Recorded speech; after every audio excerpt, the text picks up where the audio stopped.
August 8th. Beautiful Saturday. Shout out to Jana. That's our cousin. Armstrong. Jana Armstrong. So we're sitting here with Kevin. Gummy Bear. What's up, guys? My best friend. Our brother. Sounds like such a serial rapist name. Doesn't it? Like Kevin Gummy Bear. Yeah, like I don't know, like you've seen it on like a special, 80s special. Tonight on 2020, rapist Kevin Gummy Bear. So we're sitting here at Kevin's house. We had our mom's memorial service today. She passed on July 14th. I guess we're going to talk about how we feel now. Which me and Ryan are both exhausted because it was a very overwhelming day. Cancer sucks big hairy balls. Yeah, it does. It really does. It's kind of weird, though, because today was like the final step in the process. Like, because I had anxiety, I had really bad anxiety all week leading up today because I was like, well, you know, after Saturday, you know, she's for sure gone forever. Yeah. Yeah, it didn't feel real to me because I feel like I was doing pretty good until we got to the house and then I started watching the clips. Or actually, when I heard her voice when she was ziplining, that really fucked with me big time.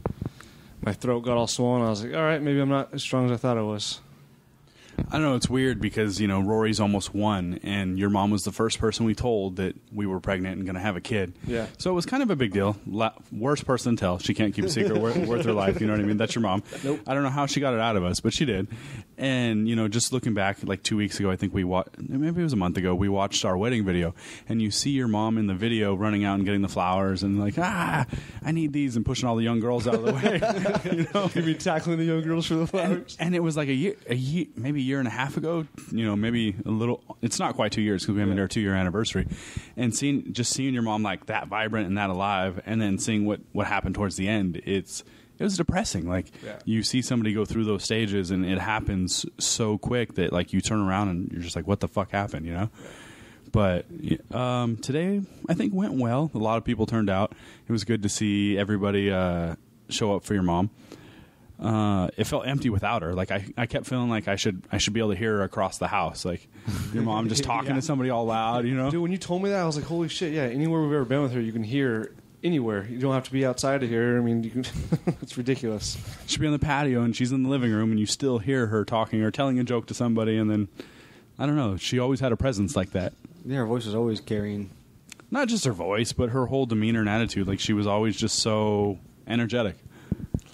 Dude, that's the only woman that I've ever met that makes best friends at a grocery store. My grandmother was the same way. I love your mom and my grandmother like the same way. Like, they're wonderful, sweet ladies in small doses. Really small doses. No, not really small doses, but like you forget how difficult they can be sometimes, and then you take them out to dinner or take them out to lunch, and then by the end of the lunch or the dinner, you're like, well, I guess it'll be another 2 months before I do this again. But you love them because they have a sweet heart. They're big open hearts, and they love everybody and take care of anybody. You know, it didn't have to be a specific person. It didn't even have to be a friend of your guys'. You know, she would always just take open arms to anybody. I feel the one thing I'm gonna miss most, which trips me out, is no matter how I'm stuttering like a motherfucker. Your brother knows about that. Hey, you know what's fucked up is you never make fun of him for this, dude. I stutter and you put me on blast, but he stutters way more. Do you know why? Because you're still talking about it. He would make fun of me, and I would never talk about it again. That's not it. Yeah, it probably is. No. If he ever got his feelings hurt about it, like I'd probably bring it up. Like if I notice if it hurts his feelings. But you're like, he mentioned my stuttering again? that motherfucker. I think half this problem is caused by you. I'm not even kidding. Makes you all self-conscious? Yeah, dude, straight like when I get drunk, I'm sitting there like, don't stutter. Don't stutter. And I'm telling myself like, okay, what word can I avoid from not stuttering? And I'll come up with another word. I'm like, no, you've gotten better over the years. You don't stutter as much as you used to. Yeah. I don't know. Oh, so anyways, it didn't matter how much negative crap she got into or drama she caused or whatever. The one thing that I really will miss the most is she was always willing to do anything for us. Yeah. Absolutely anything. I could have murdered somebody. She would help me hide the fucking body. Oh, without a doubt. I think the thing I'll miss the most is probably like and we've grown, all three of us, I think, have grown out of this. But being hungover the next day, and your mom's all there, fucking baking cookies, making us breakfast, more food, more food than we could ever eat in a morning, and she's there just in the kitchen, just doing her thing, like being motherly. Yeah. I remember, I got my DUI, and she picked me up. And do you need breakfast? What do you need? I didn't even call my own parents, and that says some volumes to it, right? Like, that is a trip. That says a lot right there. You call my mom, pick you up. Well, to be fair, we were still partying. We were talking to Kevin while he was in jail. Yeah. Go get my car. Wait. You were still partying? You called it or what? Yeah. For whatever reason, they had like a free phone inside the. Before they put you in a tank with everybody else when you get a DUI, they have like 4 or 5 cells lined up, and they move you along as they're processing you. And so in the first 2 or 3 cells, you got free phone calls. So I was calling them like, go get my car. They're going to tow it. They're going to tow it. We were all hammered just passing the phone around. Who got the car? Nobody. Did they get towed? They got towed, yeah. Oh. Thanks. Just a shout out. No, I think, one, it didn't have keys to it, right? And it had one of those ignitions that lock underneath the steering wheel. Yeah, like a kill switch for it, or? Yeah, exactly, like a kill switch. But they couldn't even, after I got my DUI, they couldn't even get the keys out. You had to go flip the switch. They let me back out of the car to go do it. And, yeah, it was, I think you had just come home from the Army? Was that what it was for? What night was that? It was a bad night, that's for sure. I was probably in the Army. I don't remember what. I don't think it was anything special. I think I just came home for the weekend to party. No, I feel like it was a big deal because there was a lot of people there. Like you had, God, I don't remember those people's names anymore. That's how far along it was. Because you had Mike Gummy Bear with you when you got your DUI. Okay, Mike Gummy Bear was there. Steve and his sister. Probably had Victoria and Steve and Kyle and Clint. Clint was there. I don't remember if Kyle was there or not. You had just started dating Katie. Katie was there, so. Oh, Katie was there. I hadn't just gotten home then because I'd been in the Army for a while. He wasn't with Katie then. He wasn't with Katie then? I feel like he was with her forever. Good things, though. Kevin just cut over the mic and said, I won't say the bad things. Nah, but, yeah, your mom, back to your mom, she was just always that sweet person. She didn't judge you no matter how bad you fucked up. Like, she was there for you and understanding, and it was nice to have somebody like that in your life. As far as mothers go, maybe she was a little too lenient on you guys, you know what I mean? Yeah. She definitely could have been a lot stricter and a lot sterner. I don't know how it would have changed you guys. You guys are pretty stern people yourself, so Jeremy doesn't take no shit. And his mom let him drive to summer school and high school, so I don't know what that says about raising people. Well, I didn't have my license. No license, nothing. Take the car. Make sure you wake up Kevin before you leave because he's not going to be ready. And I'll see you at 1. Dude, I would call you before I left the house. I'm still like that, man. You still wouldn't be ready. Last minute getting ready, running down the stairs. That's still always my MO. 30 years later, it doesn't change. Is everybody in your family late like that? I can't stand people that aren't on time. Yeah, you know what? Honestly, we just had we just got Rory baptized at the Catholic Church. Yeah. And we invited a whole bunch of people, and the only one to show up on time was my brother Justin. My dad was late, in case he listens to this podcast. Don't lie, you were. I was late as shit. Jeremy was late. At least he called and was like, hey, I'm on my way. I hit traffic, but I just woke up. Traffic? I woke up late. I just woke up, yeah. That's Jeremy's excuse every time. I want to beat the shit out of Jeremy every time we make plans. I already know he's going to be late. Yeah. But yeah, pretty much everybody, if my family has an event, you just know to show up an hour late, and that's when it'll start. So an hour and a half, 2 hours, you're probably still good. I would talk shit, but that's what I do. Yeah. I get frustrated at every time I'm throwing a birthday party for Silas, everyone shows up hour to 2 hours late, and it's frustrating as hell. So now I just adjust the time. We'll see next week for that. But last time you had that birthday for Silas, I think half the people showed up. So RSVPs are irritating, right? Nobody ever RSVPs. You want to buy food for everybody. You want to make sure you have enough food for everybody, but 5 people RSVP and you don't know what you're going with. Well, you can be like a dick like Jeremy on the Facebook invites and just put maybe. Those are worse. You might as well just put no. Just put no and show up anyways. I don't think everything. But I don't think you should have to buy. You shouldn't provide for people who put maybe because you're like, you said maybe, so I assumed you ate before you came. I feel like that's the right thing to do. If you list yourself as maybe, then I'm going to say you're not going to be there for most of it. Well, But make sure you bring a gift. for me, like I wouldn't care just because I'm not showing up for the food. Right? Yeah, most people don't, right? But when you order, I'd say a lot of people do. You got Really? Trevor. Trevor shows up for food. Yeah.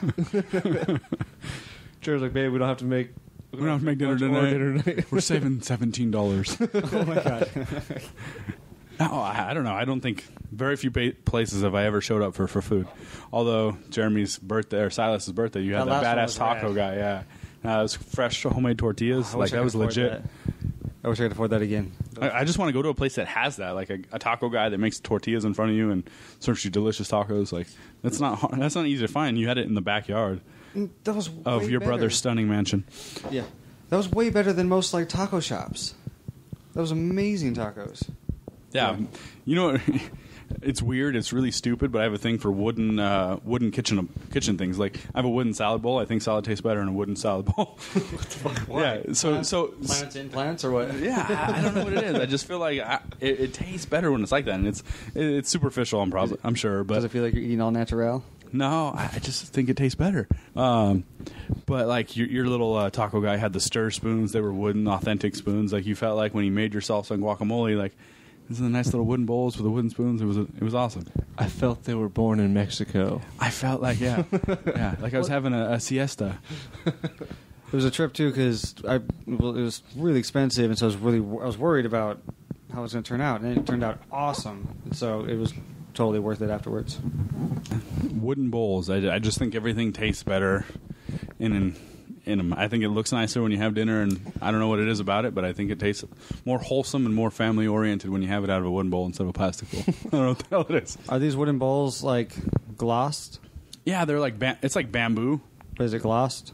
Oh fuck if I know. Here he goes, dude. If it's glossed, it's not wood on. It's not really wood. It's the not same really- as plastic because it has a film coating that they use for polygraphic. Here, look at my Google. Dude, literally every podcast we've done, it's Chevy going, actually, I just looked it up. Actually, we were all wrong. Turns out we're wrong. Everything we talk about, we're wrong. Here, let me clarify. Sorry, what was that, Siri? Well, okay, I could sit here and sound like Charlie and Andy. That's true. That's true. Hey, the I funny... don't know what happened with Charlie and Andy. Hey, just real fast. So this last podcast, they're talking. Andy and Charlie were 100% wrong on explaining transgender.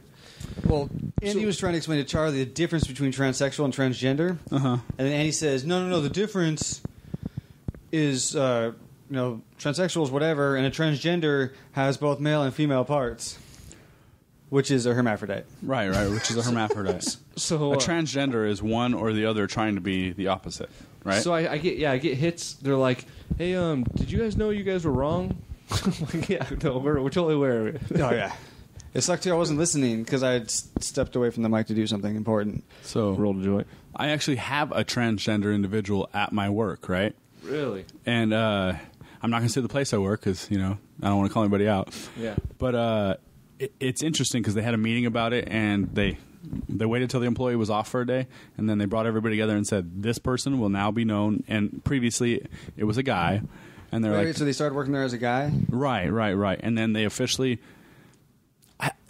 changed their name through the state or did the paperwork or whatever. They didn't actually have the procedure, right? Which really fucks you up, right? Like I could see if you went through the procedure and you were still like, oh, okay, this is a girl now. But no, they were like, from this day forward, we need to recognize this individual as a female. And I'm sure we'll all have problems like working away around it, and actually pissed off a lot of girls because that individual will be using the women's restroom from now on and that type of stuff. And it pissed off some people, right?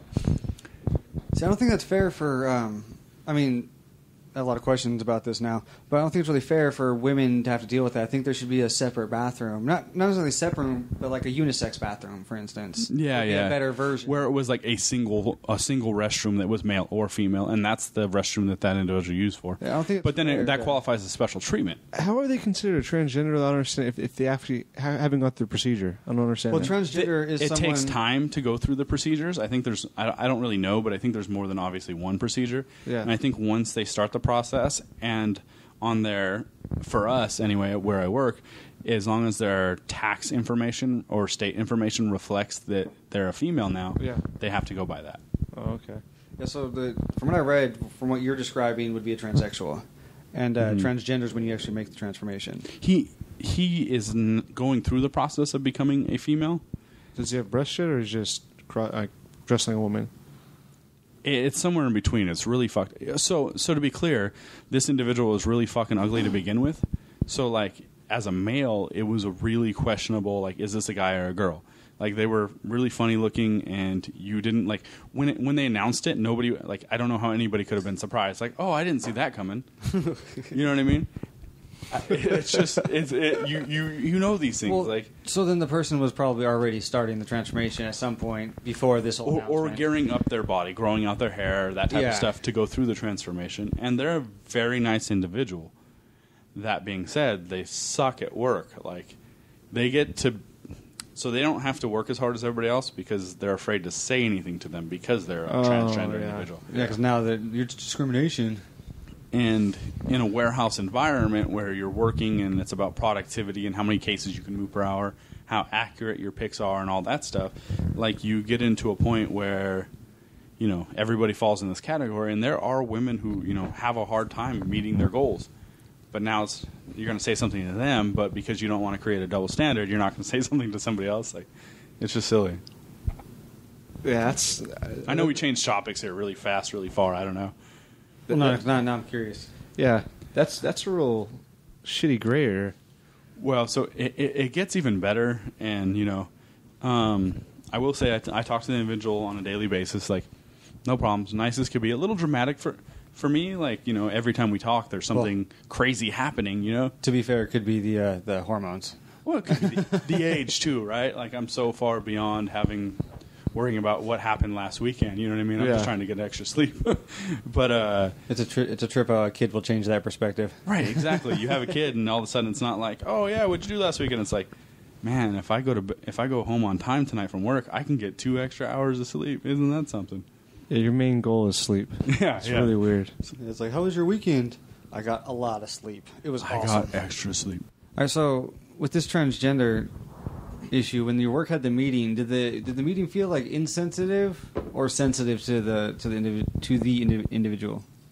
I think it was definitely appropriate. I mean, I think there's 250 people employed within my facility where I work, and they had this individual interacts with probably 75 of them on a daily basis. Okay. And they did, this was the time, and I think it was really sensitive to the issue. Okay, I guess that answers that, because they allowed people to ask questions, and people brought up, well, one lady, more than one lady was really pissed about having to share the restroom with them, but then other people were like, well, what if you hear people making jokes about this person? And the work environment in general has become so sensitive to jokes. Like when I first started working where I work, you could joke, and it's what would be considered harassment now. But you could joke with each other and give each other a hard time, and nobody was going to lose their job over it. Now you say the wrong thing and catch somebody on the wrong day, and you're on write-up for it. Like, well, especially, could you imagine getting caught making fun of the transgender at work? Yeah, like if they listened to the podcast and heard me saying mean things about them. Totally. No, so what were the ladies' issues about them using the restroom? Because this person still has a penis. Yeah, I understand, but I mean, what were they concerned about? I don't really understand either, and the person that said it is kind of she's really dumb. Yeah. One of the individuals that was probably the most outspoken person about it. She's not somebody I'd be considering like having a clever conversation with. Like your conversations with her are as needed. But they didn't want to share a restroom with him, and I don't really think there's anything wrong with that. I get the uncomfortableness. Like if you came out and washed your hands and there's a guy there, it's kind of weird. But at the same time, I mean, I don't have a lot of experience in women's restrooms, but they all have stalls, right? Like there's doors. Like you're not going to see this guy whipping out his dick and pissing in the toilet. Like there's doors on everything, right? It's not like the urinals. Think about it from a guy's perspective. I mean, it's just taking away the female's privacy. And I don't want to sound like the male feminist, which I probably do sound like. Yeah, go ahead, male feminist. But no, I mean, it just takes away from their privacy. I can get it from their side, like why a female would be upset. Because, I mean, if a female came into a guy's restroom, guys don't give a shit. It doesn't bother them. I mean, if you see her dick, who cares? But with the females, they require more privacy. I mean... But they have 4 doors around them. It's not like they're going to get stage fright and they can't go peek at somebody's in the stall next to them. Yeah, but women get creeped out really easy. They're with other women. Yeah, but they're in their peeing. The guy next to them is probably beating up. I mean, I'm saying that's what they're picturing. It's not like he's going or she is going in there going, "Hey, ladies, I got to go tinkle," and then goes in the room. And I can see why it's uncomfortable. That's why I say I don't really think it's fair to like say this person's now going to be able to use the female restroom just because they identify as female. It's like, no, you still have a penis. You need to use the male restroom. Well, I think that speaks more to people being uncomfortable with using public restrooms in general. Like, if you're uncomfortable using a public restroom, you're going to be uncomfortable. Whether it's a guy or a girl in there, there's certain women that can't use a bathroom if there's somebody else in there. Like, they'll go in there and like, oh, someone's in there, and they'll come back out. Damn, I want to call Ree back out here and get her opinion. Yeah, but She got to put the baby to bed. No, I know. I think a lot of it, though, is just people being insensitive, though. I think it's stupid. I don't know. For them to make that big of a deal out of it. I mean, I guess yeah. It happens a lot, though. Did anybody really bring up like a valid point, or was it just nonsense? I mean, what do you call valid? What do you consider valid? I get like a real fear of them, or of them being in the restroom with the transgender. No, nobody was. One person posed, well, can we put up a sign or something saying that oh, that person's using the restroom at a time, which you can't, because then you're treating them differently, right? That's a little ridiculous. Yeah. And if that's the case, I don't get it. I mean, our restrooms, I think one's probably 6 stalls, so 6 sit-down stalls, right? And then the other restroom that most people would use is only 2 stalls. So you're going to know if somebody's in there or not. And if you're going to do that, you might as well go ahead and build them a separate bathroom and put transgender. That's retarded. Yeah. It's back to the black and white drinking fountain, right? Yeah. Like, we haven't regressed that far as a society, I hope. Yeah, but I still don't. I don't know. I think that really falls into play with religious beliefs, though, too. But then, okay, so how do you feel? This person obviously has this thing going on in their life, but they use it as a crutch, right? It's a transgender person. They're having trouble meeting their productivity, and so something happens. They create a God. How do I say this without calling it out like it is?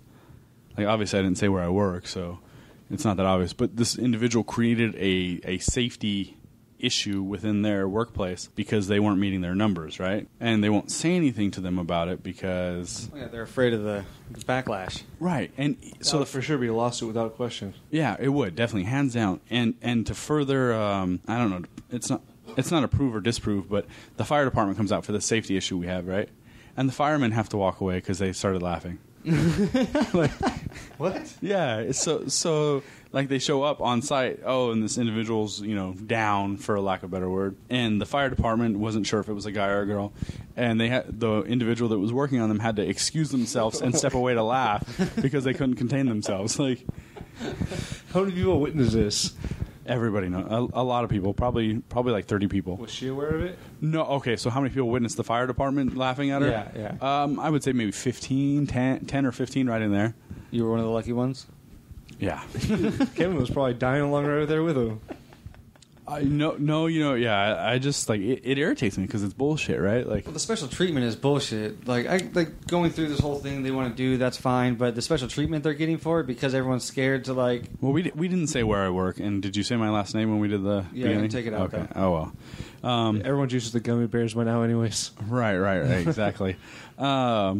This individual fell, so they pulled something down, a heavy box, but they said that the box hit them in the head, and that caused them to fall from a standing position, and then they hit their head on the ground again. The problem is that in a forward to backwards motion, when you're pulling the box down out of these racks, the aisle for the rack is probably 3 feet wide. So if it hit you in your head, you would hit the other rack. You wouldn't fall to the ground, right? I don't know. Is it like it's narrow 3x3 space, or is it like a hallway? It's like a hallway. Well, so they could fall one way or the other. But the way the person said they fell. The case that they would have been pulling down is probably 25 inches wide. So, I mean, it's a full width of your body, right? So you would have had to been using 2 hands and facing it. And then it was so heavy. The head and my legs just buckled out from under me. And you fell back and hit your head? Not back, but yeah, I guess. That's the thing. They fell and they hit their head. They didn't hit their head in the rack. They hit their head on the ground again. So, like, you somehow went from a forward-backwards motion to a side-to-side motion. Like, that's just not good physics, right? Like, yeah, the better option would have been, I don't know what happened. But yeah, totally. I have a concussion. I blanked out and I hit the floor, right? But you come up with a story, and now when the story's known, it's shenanigans. Like, you know that this isn't right. Because too many details. But they're going to get away with it because nobody wants to hurt their feelings. Well, not even that. Everyone's scared, not even to hurt their feelings, just of the being accused of discrimination. Right. Lawsuits and all that goodness. I'd be terrified if I owned a company. Well, could you imagine being the person's supervisor? Yeah, I'd be terrified. I'd be so terrified. Because you just don't want anything coming back to you. Yeah, if I had an way. employee at work that was transgender, I would honestly probably let them get away with murder because I'd be so terrified to be brought to HR. Yeah. I mean, it's a tough environment anyways, because I'm not going to say that a warehouse is a male environment, but it encourages male employees. Yeah. Well, it's a physical job. I mean, it's gonna right. attract more males than females. I mean, it's just There's some women who have worked there who really put in work, do a great job all day long.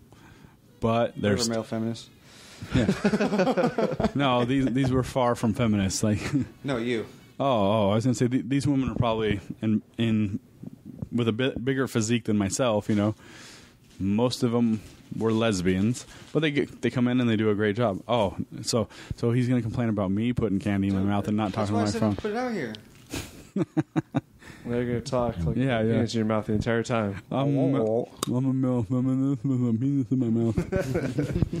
But yeah, no, I mean, but the individual's a very nice employee. As a person, like I said, she's annoying, but I think it's more of an age issue than a transgender. I could care less who they want to go bone. How old is this person? Or guesstimate. I would say between 20 and 25. Somewhere in there. Oh, so still immature in a way. Right. Like, she'll butt into conversations that she wasn't invited into. She'll make just weird comments. I don't know. Like, overcompensating for, I'm a male, but I'm really a female. Like, overcompensating in the conversation for it, and it's kind of funny. How so? Like being single. Oh, it's tough being a single girl. see, how do you keep a straight face when a transgender person does that? You both just busted up laughing. Well, no, I think you don't know because it's like it wouldn't be that funny if they started there as a transgender, but the fact that you knew him as a male and then he made the transformation. But hold on. It was an individual that you weren't surprised. Like, you knew this was a questionable individual to begin with. Yeah, but I don't care, though. That they're a male. Yeah, if they started as a transgender, I'd be like, yeah, exactly. Like, I would go right along with them. I would have no problem. I wouldn't think it was funny. And to my, I guess, to my perspective, I don't see them as I don't truly see them as a female. I see them as a gay guy. Yeah. I guess that's how I picture the situation in my head because of the anatomy and everything involved. Did she say, just my own curiosity, did she say like what she's attracted to, men or women? Oh, she's attracted to men, you know. I forget what specifics, something about I broke up with my boyfriend or something like that. And like I said, the individual was very ugly to begin with. So even if you're straight, hetero, transgender, whatever, beggars can't be choosers. I mean, if you're on the bottom of the chain, like you're hooking up with other bottom of the chain people, right? This is the Kevin that I remember. No, but honestly, yeah, no, I get you. 100%. Yeah, I mean, you're just constantly reaching. Okay, but I'm constantly reaching, and all the jokes implied with that. No, this person isn't going to go out tomorrow and pick up a RuPaul, right? That's a famous transgender, right? Sure. RuPaul? No, I know the name. I didn't know if they were transgender. That's before me. That's before us. I mean, they got a TV show, so it's still relevant. Anyways. Oh yeah, RuPaul is like drag. Drags. Oh, but maybe it's a drag. Is a drag a transgender? Nope. Okay. So that was a bad example. My bad, transgender and drag. I'm so confused by all the different like I had to read about the different categories are crazy. Yeah, transgender, transsexual. But the identity. Maybe we're getting lost in the identity here. The point is that this person isn't going to go out and pick up a RuPaul tomorrow if that's what they desire. Yeah, you know what I mean? Right. You're fugly. You're fugly. I mean, and you need to go find other fugly people to be with. Okay. Oh, I mean, it's just natural selection. Yeah. I mean, Ryan's not going to go pick up on somebody fugly tomorrow. I mean, this guy works out, does a good job, maintains himself, looks like a young Seth Rogen. Seth Rogen? I mean, Zach Efron. Sorry, I'm Seth Rogen. He's not going to go pick up somebody who doesn't work out. You know what I mean? You pick somebody within your interests. You're not going to pick up somebody who doesn't work out and doesn't take care of themselves, right? I mean... Yeah, I don't know. No, I would. You fucking liar. Dude, Jasmine never works out. It really pisses him off. But when you guys first got together, she was not. encouraged her to work out, right? I still encourage her to work out, but she won't do it, though. I don't work out. You're so lucky to have her.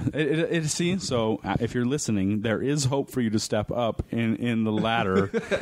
This guy pulled it off. I mean, if he can do it, anybody can.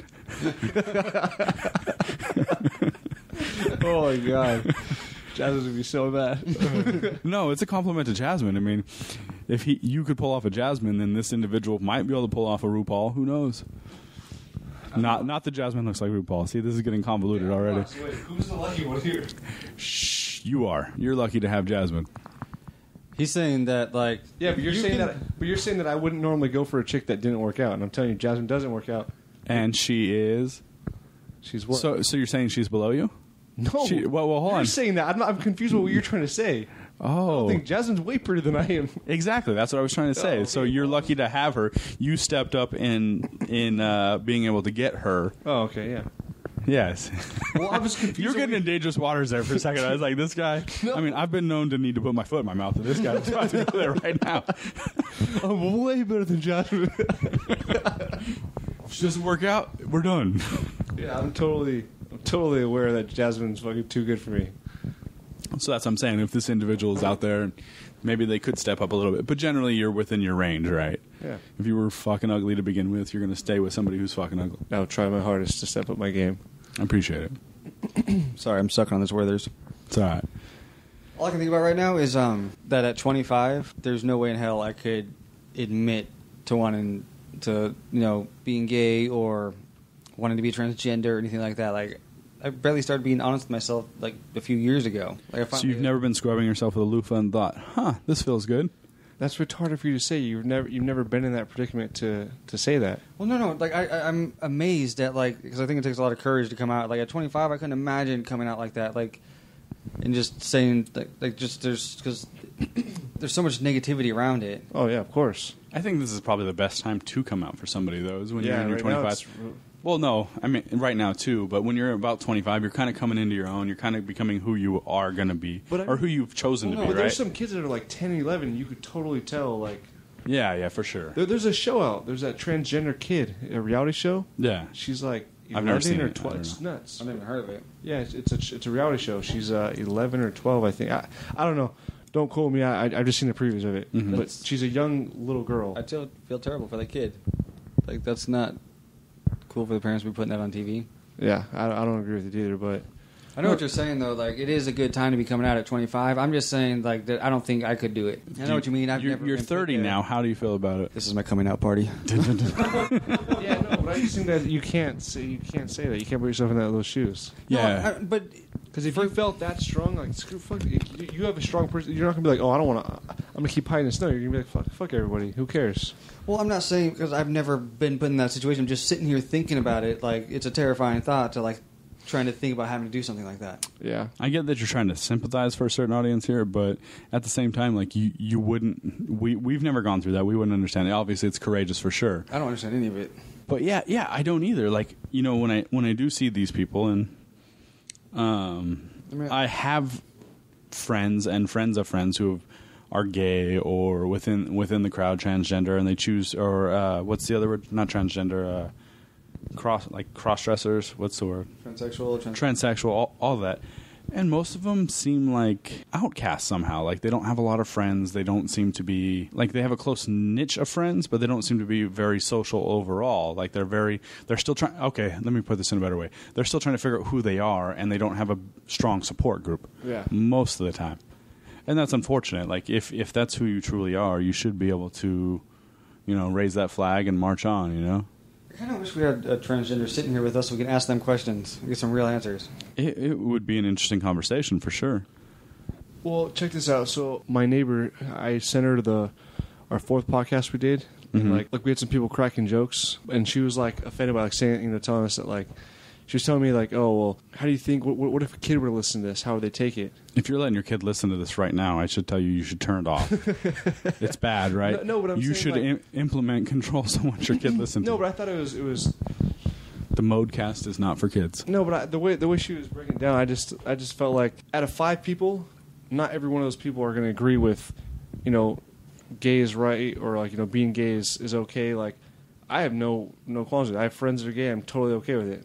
But everybody in the room is not going to be okay with that. And she was like, well, you shouldn't be putting that on there. I'm like, yeah, but not everyone's going to agree with everything out there. Isn't that what makes things like this entertaining, though? Exactly. Like, I've only listened to a portion of one of the podcasts, but usually when you hear people talking about subjects, and even when you engage with us, right, when we just sit around and bullshit and there's no microphones, what makes it interesting is diversity. Yeah. It's not like if we all agreed on the same thing and then we got to the next topic and we're like, yep, we all like Werther's Originals. That's it. Delicious. I can't stop putting them in my mouth. You know?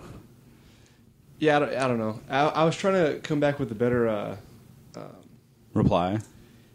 Yeah, but I couldn't explain it to her in a way that I was like, not everyone in the room's going to agree. Like, there's going to be somebody that that's going to have a different opinion. Well, let's put this in a perspective that's not for the three of us sitting here talking tonight. You know, you guys wouldn't care if somebody had an opinion to voice and they wanted to talk on your podcast. Yeah, go ahead. They're a guest. Right. You would set up a time and place, and we would have this discussion with them.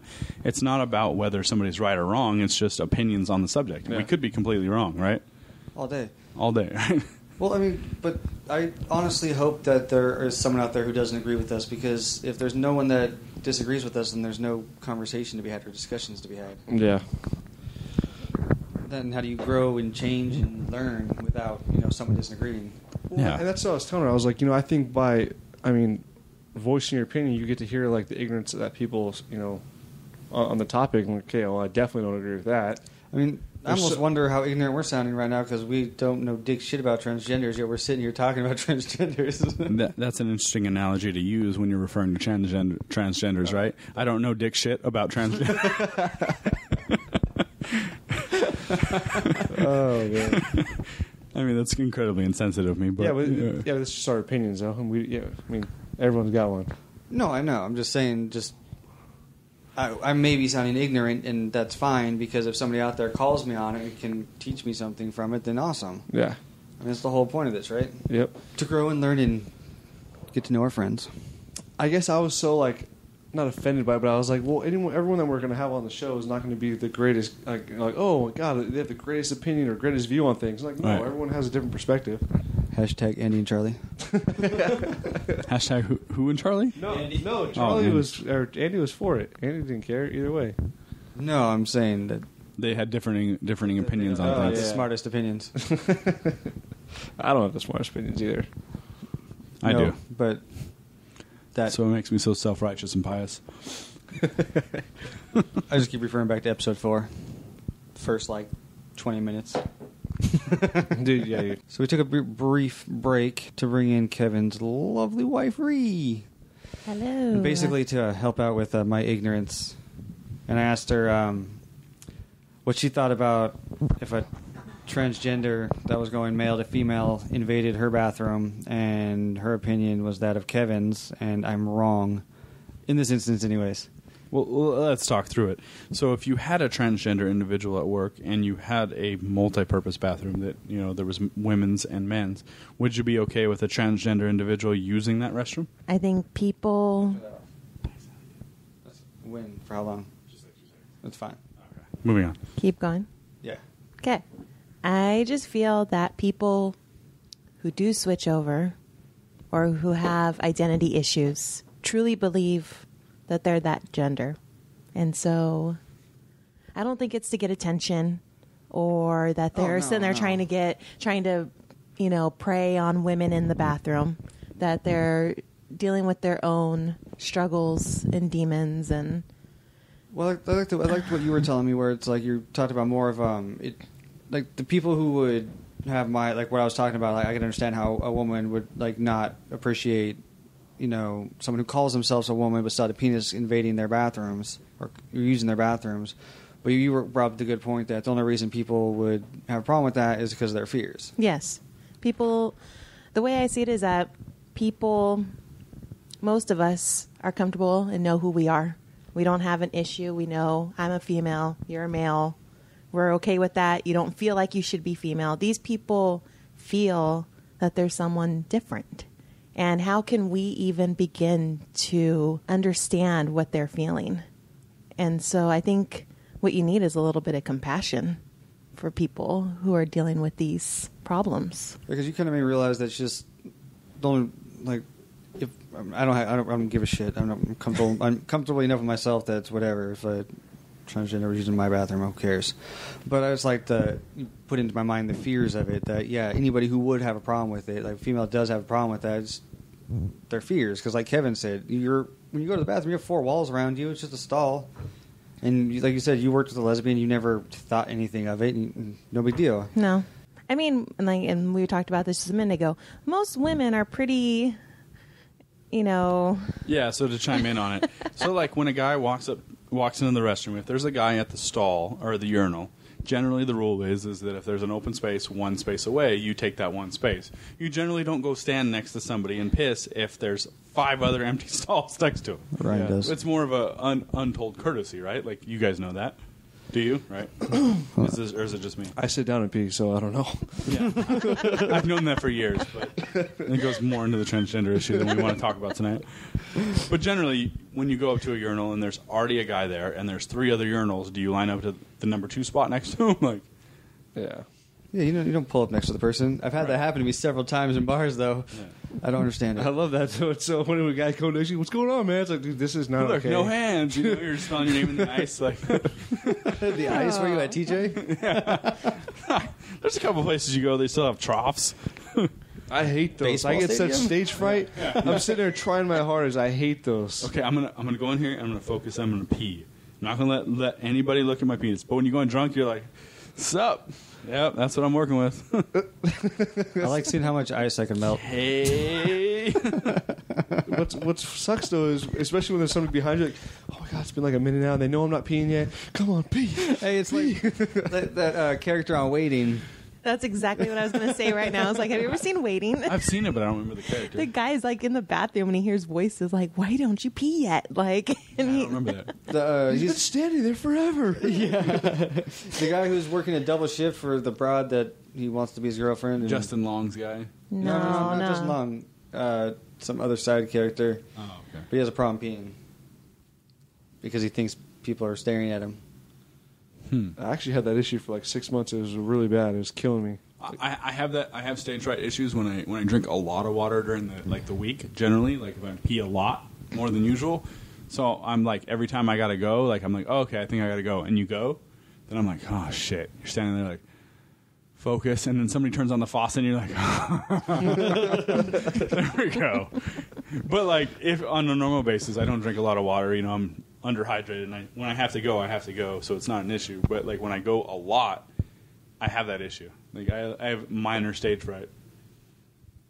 Can we go back real fast to the transgender? So there would be like, I mean, you're pretty open though. Most girls aren't as open as you. Like I consider you and Jazz pretty. I mean, you guys are not shy.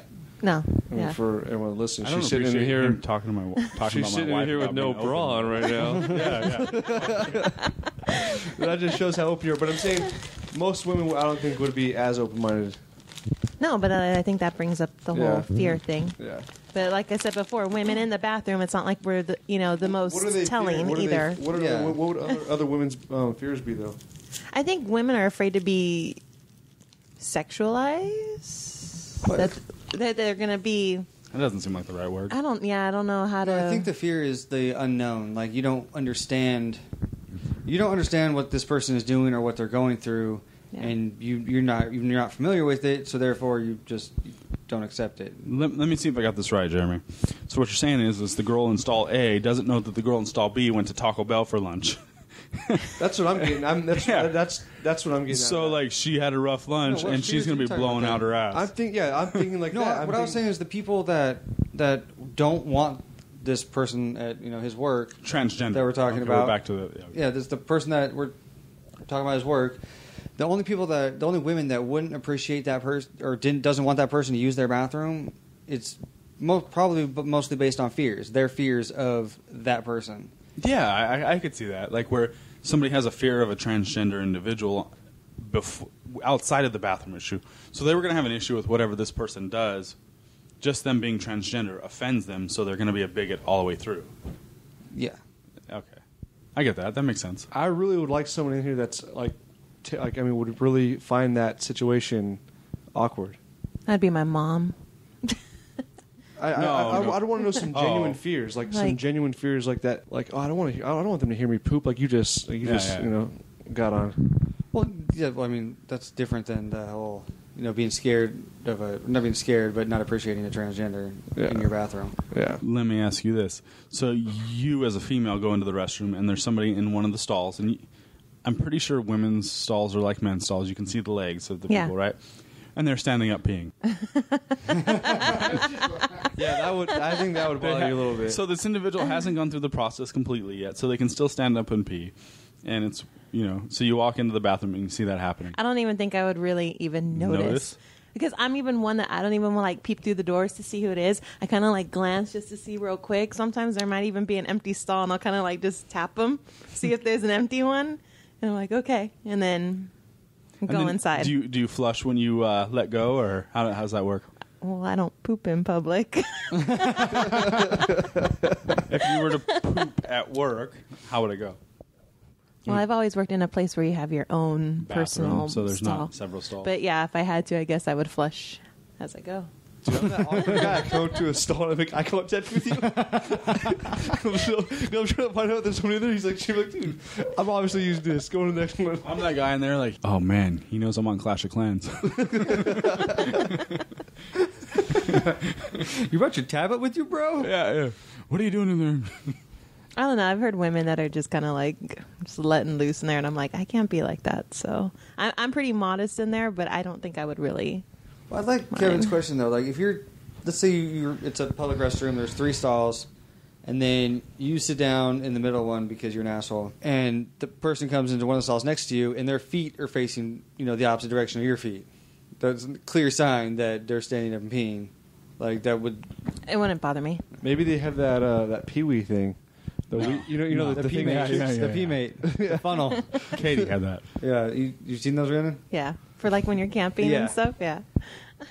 I think it's so nasty. It's just your urine's just all around the funnel. Have you ever tried squatting in the woods? It's worse. I would rather have one of those things. He probably has. Well, I mean, they're disposable. You don't hang on to it.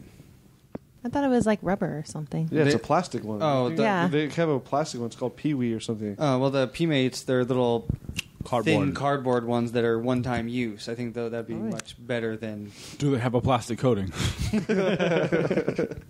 Kevin was talking about how he feels that everything, food tastes better out of, a wooden bowl. Oh, Jesus, his damn salad bowl. So I was like, well, isn't it glazed? He's like, yeah. Like, not... Jeremy's breaking down into it if it has a glaze on it, hold on, let me look at my Wikipedia. That's correct. It's a polyurethane that goes onto plastic bowls, so it's really the same thing. But Ryan cut him off. Okay. Before we started Googling. I can't Google right now. I don't have my phone. So this whole... Well, your phone's right there, but let me ask you this. It's changing topics out of transgender. I think we've covered that. Yeah, we've covered that. Yeah, we need to stop talking about that. Especially enough that we consider we don't know anything bunch about of it. ignorant assholes talking for 20 minutes about something they know nothing about. The struggles are real. First world problems, right? The struggle's real. Yeah. What about podcasting in general? You guys obviously started this a couple weeks ago or whatever, and you guys are doing it. I feel like this would be therapeutic, right? We were talking earlier about how you don't know how you feel about certain subjects because until you talk about it, that's why you talk, right? This is like a lost art, right? People don't do this very often anymore. Yeah. Generally, you don't know how you feel about a subject until you speak to your friends about it through this means or whatever. Normally, in a normal social situation, you would use the sugar-coated answers, right? You wouldn't be real about it. So have you guys felt like a podcast really helps you bring out how you feel about certain situations? This has been therapeutic for me. I don't know why, but I feel like I can be more honest doing this than anything else. And it's weird because I'm putting it out for anybody to hear. I think it's definitely because, like tonight, we had family that was like, oh, I can't wait to listen to it. A lot of our family is extremely religious that they would not. I mean, the second podcast, we talked about masturbating for 15 minutes. And I mean, that sounds like, 13 minutes too long for me. But. Yeah, exactly. No, so I just... Oh, yeah. I love Kevin if you don't oh, I got that. He's like, oh, idiot. No, so, yeah, I think so, because you're just laying everything out there, and you're like, well, if they don't like it, then they don't like the real me. So, I don't know. I definitely think it's therapeutic. Well, but do you feel like maybe on certain topics you guys talk about? I mean, we've always been really honest with each other, so I don't know if this falls through for general topics. But when you get around to things maybe you haven't normally spoken about, do you find yourself like, oh, well, that's how I feel now after the podcast because you've spoken about how you feel?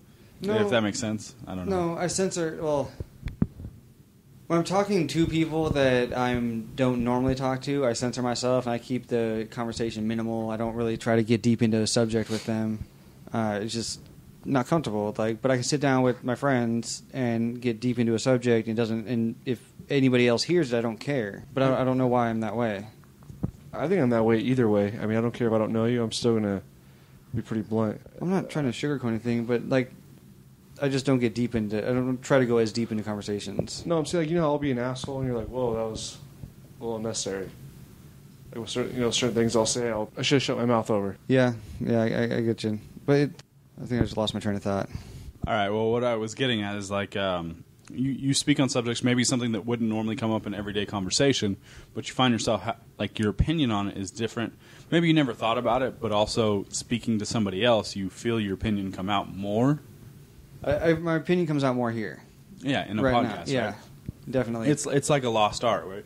At some point, you know, there was times when people wrote down in diaries and had blogs and stuff like that, but that's kind of faded away. I don't know how big blogs are still. I'm sure there's still a place for message boards and stuff like that. Blogs and message boards are still really big. Right, but nobody writes down in a diary on a daily basis just to touch how they feel. But it's really therapeutic, right? Like when you talk about something, especially if you've penned something up, like your mom, you know, your mom passing. Has this helped at all with that? Yeah, well, we haven't really talked about it much on here. We talked about it on that first episode just a little tiny bit, yeah. And which sucked because we recorded that the day before my mom passed. Then, but we haven't really just talked about it at all on here. It's like tonight was the second time we've talked about it at all, and that's only because the service was today. It wasn't even really a service; it was just a giant party. Yeah, it's how she wanted it to be. I think this actually kind of checks your reality because as you're talking, you're like, don't placate to people. Just be yourself. And I think it comes out more and more. Like your honest opinions really start coming out, and then you're like, well, they don't like me, and then I guess they didn't really know the real me. Yeah. Well, and because we're being recorded, I think more about what's coming out of my mouth, and then I'll hear myself say shit, and it's like, okay, I'm a fucking douchebag. I'm sure at least once tonight I've said things that are ignorant and, you know, without fault. But I mean, nobody's perfect, right? This isn't scripted. It's not something that comes out. It's real. You're going to say things that hurt people's feelings, like. But if it's how you feel, it's easier to get it out. Like maybe you didn't know you felt that way until you said it. Yeah, you exactly. Talked about a certain topic. Because I'll tell you what, it's been a long time since I've talked about certain things. Masturbation, right? I haven't talked about that in a while. Still feel the same, but you know, most guys do. Right? Oh my God. But I'm just saying, most people don't know how they feel about it until you speak it, and then you're like, oh shit, I masturbate a lot, you know. What I like about doing this is just it changes my opinion so much on things, and when you get to like just Rhiannon bringing up the fear aspect of it didn't really cross my mind. Like it's nice to get other people's opinions because it helps you form your opinion. So you have a counterpoint to your argument. So normally when you think about these things, you know, it's just all your bias, and then you get somebody and they have a counterpoint. It lets you check yourself and go, oh, yeah, okay, that's a new perspective. Well, I mean, just like we said a few minutes ago, like, I mean, how boring is it to sit there and listen to people agree with each other all day? Right. Oh, married life. Oh. What's that supposed to mean? I don't know. I was just trying to engage you into He's a healthy so conversation. You're asking them about podcasting. It's Well, like we've only been hooked up to the mic for like 3 minutes, so. Do you feel any different after 3 minutes? Oh, I'm enlightened. Fight. I'm enlightened. It's actually been like 16 minutes. Okay.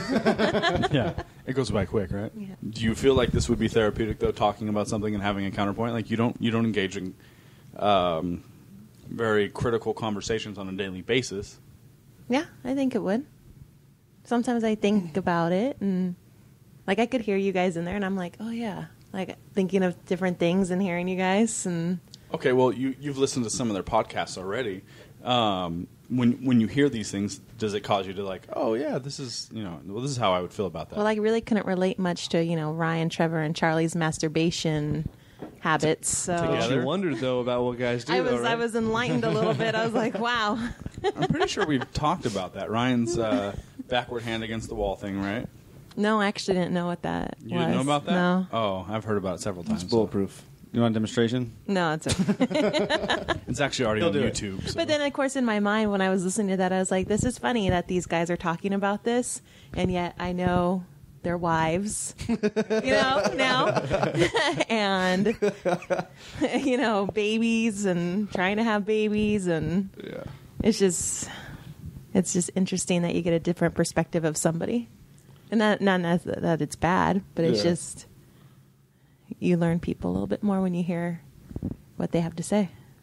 There's definitely that aspect also when you run into family members, you're like, ooh, I wonder if they listen to the podcast. I wonder what they really think of me now. Because I'm laying everything out. This is a real me, so if they don't like me in the podcast, and they don't like me for what I really am. Yeah, it was a little weird going to my uncle's house today because we'd both talked about it several times because we fully exposed ourselves on this so far because we censor ourselves. Not a lot, but a little bit around family. We don't, but because we feel like we already feel like the black sheep of the family because of our mom and whatnot. But we just don't feel comfortable exposing ourselves like that. But now that we have, and it's like, oh shit, did they listen to that? And are they gonna have a different opinion of me now? The whole feeling of being judged. Yeah, I think that goes to any situation though. You have different masks that you wear. I'm a different person at work than I am with my wife's family than I am with my own family. You're not the same person in all three places, right? Generally, you're not the same. Ryan, I mean, I know he's a douchebag, but he's probably not a douchebag at home and at work. That can't be a coincidence. Just at work. Yeah. No, but I mean, he has a different air, I'm sure, of responsibility and whatnot. We all wear different masks when we go to work and when you spend time with family members who maybe you don't see very often because they don't know you. And you don't know them. You don't know how they feel about situations. Maybe it's not so much that they don't know you. You don't know how they'd feel about certain situations, so you guard your answers or whatever. Not so much. Mine's cussing. I mean, I've been trying to quit that. I mean, I know you want to... parenting, right? I have a kid now. I should stop using the language that I use. I have a terrible time cussing, and sometimes, most of the time, I don't even realize I do it. Yeah. But it needs to stop. I need to find a way to get away from that. But... it's growing pains. You don't know you do it. How do you stop it? What's the reasoning for you not wanting to cuss? I don't want my daughter to be a little shit. But if she says a bad word, why does that make her bad? And why does the word have to be bad? The intentions they use it for. You use it. I use it a lot in my vocabulary without having it be a true meaning and inflection. Fuck off, or we all know the peach ring story, right? Wait. Hold. Let's tell the story. I'll let my wife tell the story. Go ahead. This is St. Patrick's Day, probably about 4 years ago. I was sick. He was not sick. I was sick. Very, very, very sick. I was wrong. She's sick. Kevin was drunk as fuck. Okay. And we lived in Pasadena at the time, and it was very, very cold. And we're in Ranch Cucamonga. I beg to differ. It was really hot that night. And so we're driving home. And we go to the CVS on Haven so he can get some sort of medication to ail his pain. And it was closed. And so we're heading out, and we get to Pasadena, and there's a 24-hour CVS. And we go to CVS. Oh, and on the way, he puked all over our car. I forgot about the part that CVS was across the street, but go ahead. Anyway, so we go to CVS, get some peach rings, and a bag for me, a bag for him. And he's about ready to beat some guy up at CVS. We head home, and we lay down in bed, and I have my bag, and he's eating my peach rings. And I said, hey, those are mine. Eat your own. And he tosses the bag. He goes, fine, you cunt. I'm not sure that played out that way. I don't remember it, but go ahead, finish your story. But that was pretty much it. And I was like, really? I'm a cunt because you have your own bag right here? That's such a fat boy move. Yeah, fat boy took it to the extreme. I mean, I guess I could have shared, but he was jacking my bag and his bag. And on the way home, it was 30 degrees, and I'm sick as can be, and he was hot, so he kept rolling down the windows and turning the air. And I kept coughing and runny nose. And then I was like, it's freaking freezing. Rolling up the window, turn on the heater. 5 minutes later, because he's drunk, doesn't remember. Oh, it's so hot. Rolling down the window. It was at 3 a.m. Kevin's a polar bear, so there's that too. Oh my God, yeah. And she still married me after that. Yeah, I still married him a couple of years after that. So After he called you a cunt. I can't know. Because of peach rings. Because of peach rings. But now it's an inside joke. Anytime we get peach rings, it's here you go, you cunt. You know. So We're bringing it back. yeah. So to that extent, Does your mom know that story? Hell no. I'm telling her first thing. She doesn't have Facebook, so we're good. I don't care. I'll email So- to her. Here's the podcast. Listen. But to that extent, so now that you've heard the story, I don't want Rory going around telling people, here you go, cunt. Oh my God. You know what I mean? But it has such an impact. Okay, mine is cunt because that's the ultimate insult for a female. I mean, what's the problem with shit, fuck, damn, dick, ass? I mean, I would get pissed if Landon said that. Because Yeah. it's disrespectful to who? to me. Let me give you a little story. I work in a dental office with children, and we sedate kids. And one time we had a 7-year-old who was sedated and didn't like what he had to say, what we had to do, and he was telling us to suck his dick at 7. Oh my God. Okay? I wanted to slap this little kid across the face. Suck my dick. Fuck you. What are you doing? Eat shit. If a little kid told me that, I couldn't help but laugh. Dude, you're lying though. If you saw a kid at That's If much Silas different. did that. No, that's different. That's being insulting. I'm not talking about using cussing as an insult. I'm talking I've said fuck like 3 or 4 times already, but I mean, it's just a part of language. I'm not saying to use it to insult somebody. I'm saying just in general language. Yeah, but I'm saying if you heard a kid at a store being like, "Oh fuck, man, mom, I thought they had this fucking beef jerky. Ah, shit." Like you'd be like, "I know you." You'd be like, "Oh my God." I probably wouldn't notice. You're high. If Silas did Yes. that, you would not notice. What if Silas was doing it? Oh no, I keep him from cussing all the time, but that's because of society's impact on it. Like I don't want Yeah. him to sound like that in society because of society. I mean, I have a different belief in it. I think it should be fine for him to cuss, but I don't want him to go to school and cussing and have to get written up for that crap. I think kids need to be naive and innocent as possible. They're growing up far too fast as it is already. Let's keep them away from having an adult language and keep them children as long as possible. I just it's mainly just a respect issue. If my kid wants to cuss when he's 18, that's on him. But I don't know. I didn't cuss in the household. I tried not to. Mom was pretty lenient, but I mean, when I was running into the aunts and uncles, I never cussed. I think too what it plays into is that the children. So like Silas, you said because of society, you don't want him using this language, right? Yeah.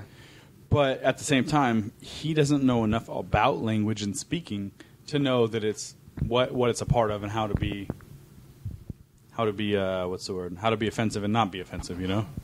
Well, yeah, because he's still a little caveman and doesn't have that filter yet. Right. I'm But he's working on not- mine still. You know? But he's not running around throwing out insults with cuss words. I mean, he's mimicked me a few times, but that's about it. Do you remember when you were a kid though? You like purposely said a cuss word because you thought you were being cool. Yeah, but how old Right. are you? So they're like not- 10? I would even say He 12, still- 13. He still does it. Sometimes he calls me in the middle of the night and goes, "Fuck shit," and hangs up. I don't know. What was that about? No, I mean, I think it's all like, you know, they're trying to act cool in front of their friends. They're not, I mean, I don't think they're using the word in the appropriate sentences. I mean, they're trying to throw in any cuss word they can in a sentence because they think they sound cool. Well, yeah, I get that. Like, I'm against that part of it. But You're talking about like high school. I mean, no, I'm talking about just in general. Like, we call these words bad, and I don't see like why they should be bad unless it's used as an insult. Does that make sense? yeah, I get it. I just don't want my kids doing it. Well, yeah, but what's the reason behind it? Because I fully admit that I do it because of society. Like that's why I don't want him looking like that kid to everyone else. Because even though you say you drop something and you go, "Oh shit," right? It's not that it's an insult, but it's a negative. It's a negative way of talking. Like you could even be like, "Oh no," or something like that. You know, like it's just because something bad happened. It's just adding to it. That's true. Because even when you talk, Can you please shit, talk into the mic? even when you talk shit, like it doesn't have the same impact without cuss words. Yeah. If you leave out the cuss words, it's not insulting. Give us an example. Like fuck you, I don't want to.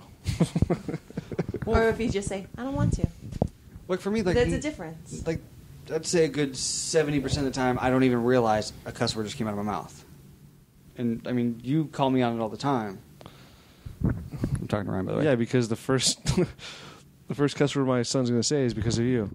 And that's not going to fucking happen. All right. No, but okay. So I think we can all agree that it's society that stops you. You don't want somebody looking over at your kid going, Yeah. Oh, yeah. I'll admit, I don't want to be. he's that kid. Yeah.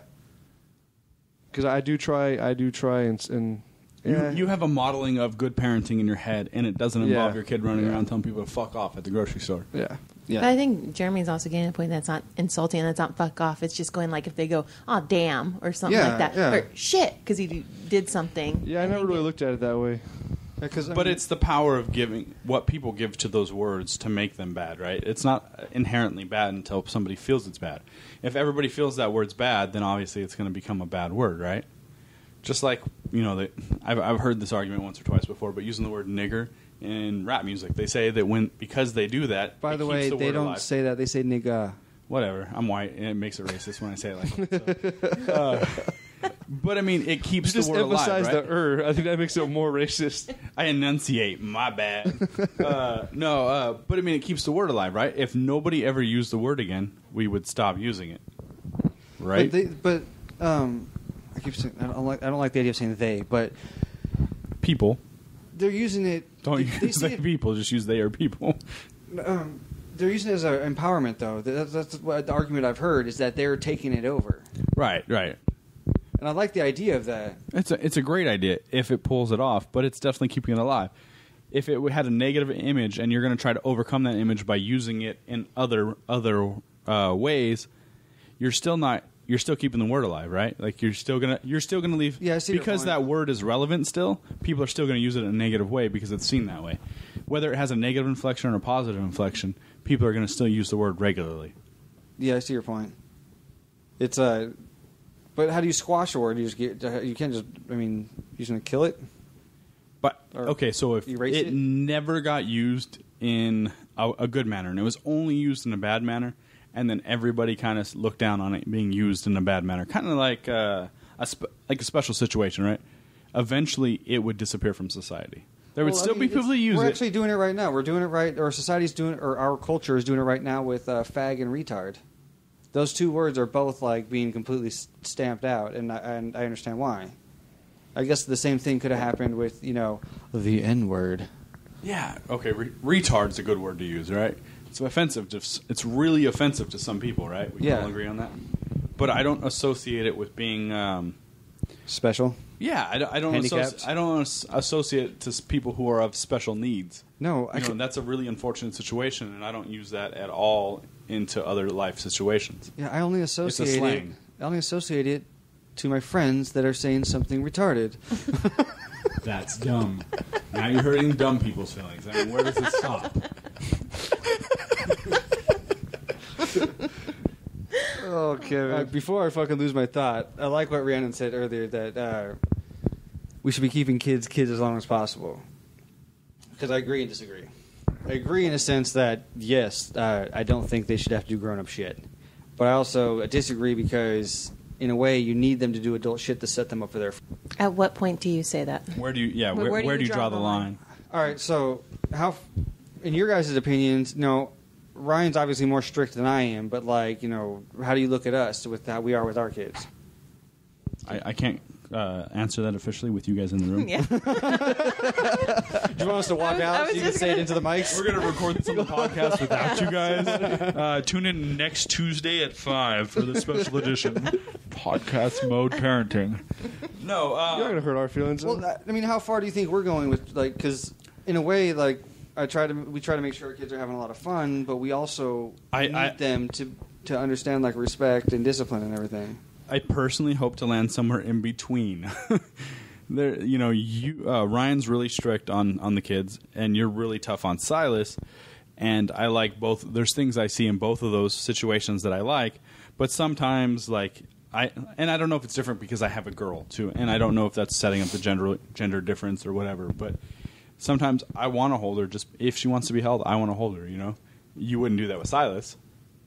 No, because he needs to understand that it's not always. I mean, granted, I want it feels every time he comes up to give me a hug, it feels awesome. Every time he says I love you, every time he wants to give me a kiss, it feels amazing. But he likes to manipulate, so I will discipline him, and then the first thing he wants to do is say I love you and give me a kiss. It's like that. He's doing it to try to manipulate me. So in those instances, no, I don't allow him to get away with it. I think my point was, I mean, kids need to learn right from wrong, and they don't, that kind of thing. I'm saying more like let them have their innocent when they speak. Let them believe in Santa, the Easter Bunny, the Tooth Fairy. Oh, I'm not that harsh. No, but that's my whole point. He's full of shit. When I was in kindergarten, he told me Santa Claus wasn't real. Remember, Mom had to come get me because I was telling the entire class Santa Claus was not real. I don't know. I don't want my kids knowing. How old were you? I was in kindergarten. Yeah, but how old were you? 12, 13? How old are you in kindergarten? 5? Yeah, 5. 5? So I was 9. He's like, I was in kindergarten. How old are you? I was in kindergarten. It's not an age. Sorry, Rhiannon. That's just my point. I think kids need to learn right from wrong, but I took it as more of a general okay. aspect. That's why I brought it back up, because I find it interesting. Because I get tired of seeing parents that baby the shit out of their terrible kids. So like baby talk to your kids. Oh yeah. I hate that. That bothers We me. baby talk her. I don't. I'm not saying I don't do it. Yeah, we. Little Rory Bug. No, not like that. I love my little No, bug. but You better watch we it. have like a different voice for her, when we Yeah. talk to her. But I also have there's she just picked up maybe in the last month or so. She says no, no, no, no, and she waves her finger back, and I think it's adorable as hell. And it's when I say no, she'll do that, right? But there's a certain tone I take when I tell her when I really don't want her to do something. I'll be more stern and I'll say no, and I'll be rougher about it. And she knows that's the inflection I have, and I mean not to do something. And she listens for the most part. So not at all. No, she really does. For the most part. She really does. I don't know. I thought I was going to be this She thought we were going to make our own food in a food I thought I was going to be processor. that mom. I was going to let her cry it out like she needs to learn all these different things. And then as soon as I saw her the past year, everything changed. Cry it out, huh? How do you guys feel about that? You let him cry. Yeah, I don't agree at all. So we have a baby that sleeps in our bed. She's almost a year old. Is that wrong? I will never say it's wrong, because this whole fucking parenting thing, there's no guidebook to, and it sucks. But no, it's not wrong, but I don't agree with it, because I think you're coddling at that point. Not so for me, I consider it negative, because you guys she's about to have her own room, and how you guys gonna work that transition? Because I worked it from the beginning. Like, Silas was never allowed to sleep in my bed. He had his room, his crib, and the separation was made clearly. He slept in a bassinet next to our bed for like the first 3 months of his life. And that was about as close as he got sleeping in our bed. Okay, but you guys had an extra room. I mean, No. that wasn't our situation. No, I understand. But you guys have a crib? We do. That's kind of my point. Yeah. Well, she would be in her crib, and then she would wake up about 30 times a night, and she would stand there, Mom. When you're a full-time working mom, and you got your baby there calling for you, And you're breastfeeding, and you're and you're tired as fuck. breastfeeding, you're tired, and No, you just talk to grab her her and in the stick her in podcast bed about just it. to make it easy. So, But in a way, it's kind of because me, I average 3 hours sleep a day. I'm a full-time stay-at-home dad, and then I work at night. I'm exhausted, but I know what needs to be done. So it would be so much easier just to go and get Landon, and then just baby him all day, or Miles. It'd be so much easier. But I suffer through the crying because I know in the long run it's going to be beneficial. Because they need that. I mean, they need to be taught that you need to sleep in your room. Mom and dad sleep in their room. Sorry, I keep moving the mic from my mouth, but That only pisses off your brother. I don't even notice it. I don't know. I think that your kid needs to know that transition. I don't, because it's going to be that transition when they get older is going to be so difficult.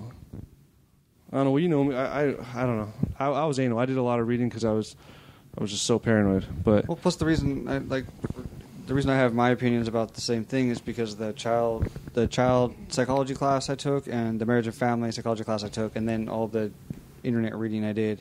It was just what I learned in my psychology classes were that routines are super important for kids. That strict routine, because they're comfortable with it and they like it, and then the reason they act out a lot is because of the mixed up routines and whatnot. And so that's why we're so strict about it, because we want them on that routine. And every single Saturday is when I pick up Silas, and every single Saturday it's like starting all over from scratch again. Like I get him, and it's like I got to work him back into my routine, and then by Sunday he's good and he's fine. But Saturday is mostly miserable for me. Yeah. Well, like today, Lennon, like you were saying, routine. Every day 12:45 he goes down for his nap at his school, so I keep on that schedule when I'm at home. And at the party, he didn't have his nap, and he was a terror today because he's so used to my routine. Like he even knows like it's nap time. He knows when we breakfast, lunch. He just it goes so much smoother when there's a routine. Oh my God, it's night and day. There's no routine at our house. There's no. And oh shit. And it has to deal with that we have too many people watching her and too many different schedules. Yeah, it's hard. That's the biggest problem I have with Silas, is because I had, like, during the week for a long time, I had 3 different people watching Silas. And you figure I would have my friend who would watch Silas, who followed my routine to the T. And then I'd have my dad or my stepmom watch Silas, and neither one of them liked to listen. And so, like, it just becomes an argument between me and them, because, like, no, you need to not do this, you need to do this. Because when you get done watching him, he comes back to me, he is an asshole. Because now he's dealing with strict dad, and he just came from lenient grandma and grandpa. And so, you guys probably go through the same thing, because I'm sure your parents spoil the hell out of Rory. Oh, yeah, and they'll let her nap at, 6 o'clock at night for 2 or 3 hours. And then I get her at 7, and she's been asleep since, 3:30. And then I have to deal with a kid that's up till 11 o'clock at night. Yeah, and then I do my routine, bath, story time, bottle, try to do that. Doesn't work. She wants to play. She's wide awake. But also, we don't have the space for an extra room. We haven't had that luxury. I'm sure that was something we may have worked towards if we had the space. Yeah. But we didn't. And this goes to there's no hand guide for parenting, right? There's not a fixed way you have to do everything. Mm-hmm. Whether we train her now or we train her, we trained her 6 months ago, we're still going to have to go through that period of adjustment for her. But I think we should bring this up on a podcast in like 2 months. When she has her own room, I'm pretty sure she's just going to go to sleep and she'll be out and it'll be good. She just hates being in the crib. When we put her in the bed, if it's nap time, I put her in the bed, she sleeps 10 times better than she does if she's in the crib. She hates the crib. Yeah, that's how Lennon used to be too. When I used to put him in my bed with nap time rather than his crib, he'd sleep like another 45 minutes longer than if he was in the crib. But I mean, you guys know me. I'm anal as hell, anyways. I'm like a Nazi. So, not a racist one though. That out for the podcast. No, but I think I was so afraid of being a bad dad. That's why I am so like Jeremy. Like, I'm so afraid to even have anyone watch the kids because of someone throwing off routine. He's like, dude, you're ridiculous. Like, go out with Jazz. I'm so like. Yeah, no, every time like we went on the cruise twice and we let Jasmine's parents watch them, and it was horrible. Like it was a nightmare trying to get Landon back on the routine. It was so bad because they let him do whatever he wants. Clearly, they don't have Facebook. Oh, I don't care if they did. They're going to hear it. But I'm right there with you. I want to be such a good parent that I don't want her to cry. I don't want her to sit there and be wanting her mommy and to be screaming for me and just to sit there and let her. I want to be, if my daughter needs me, I want to sit there and cuddle her because that's what she needs at that point. See, Brittany, how is she ever going to learn to soothe herself, though? Yeah, they need self-soothing. Everything they have to self-soothe, or else they're always going to. It's not necessarily that they're self-soothing, because they're not really being soothed. They're not self-soothing themselves. It's that they need to realize they need to be able to deal with that problem at the time, and because they know if they cry enough, they're going to get their way, and their way is, But, damn it, I said that, but I had another thought I wanted to say first. Somebody else talk while I gain traction. So it's more about her being able to learn how to soothe her own feelings, not necessarily how she deals with the situation. Like, this feeling comes up, this is how I deal with it. Not, oh, well, my mom will come hold me and I'll feel better. Yeah, but right now, okay, for example, I've been reading my stuff. Right now is her peak of separation anxiety. So if that's something that I'm reading about child psychology, why am I going to aggravate it even more? What is it that you read? Right now is the peak of her separation anxiety. What is that?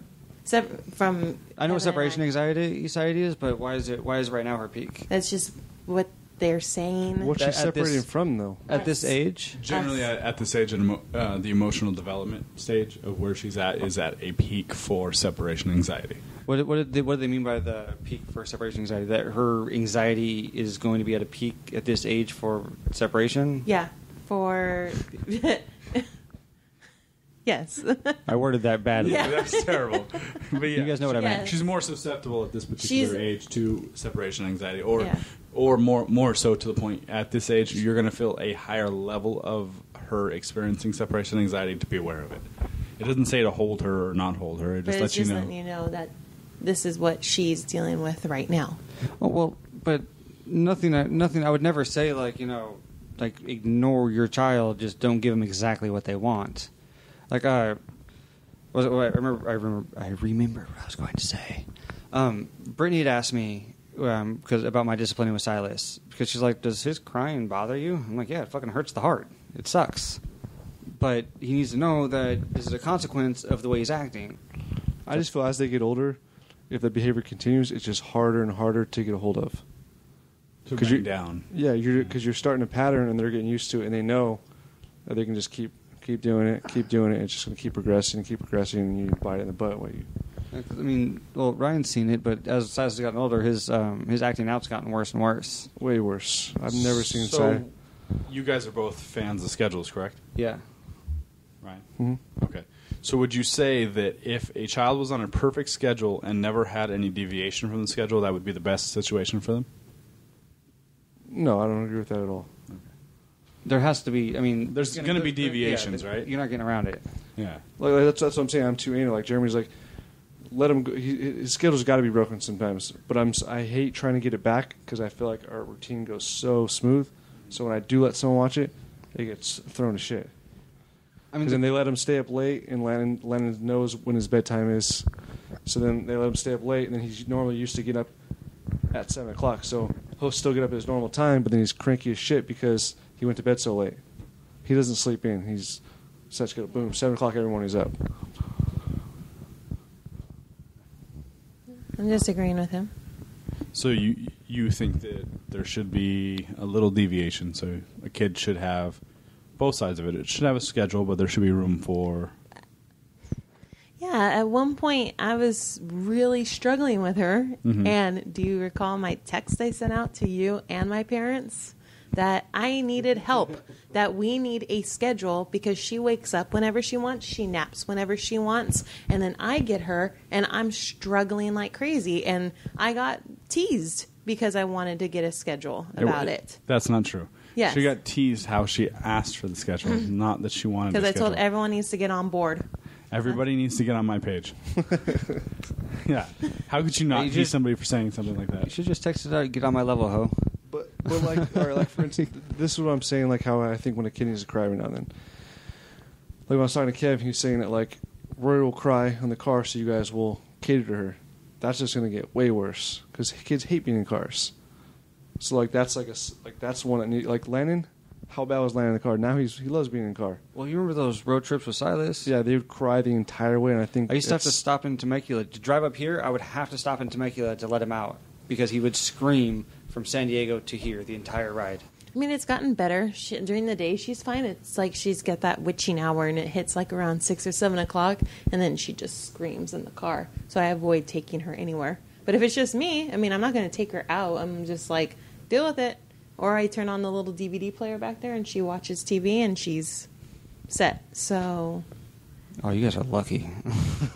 yeah. It's a weird gift we got. We actually got the DVD player for her baby shower. Yeah. Like, it's kind of a weird gift to get, right? Before the baby's even here, you got her DVD player for the car. She has the I would best dig seat it. in the car. It has 2 cup holders. She can lean back and her own personal DVD player. And she still cries about it. It's so frustrating. Well, you got to figure they're locked into a seat.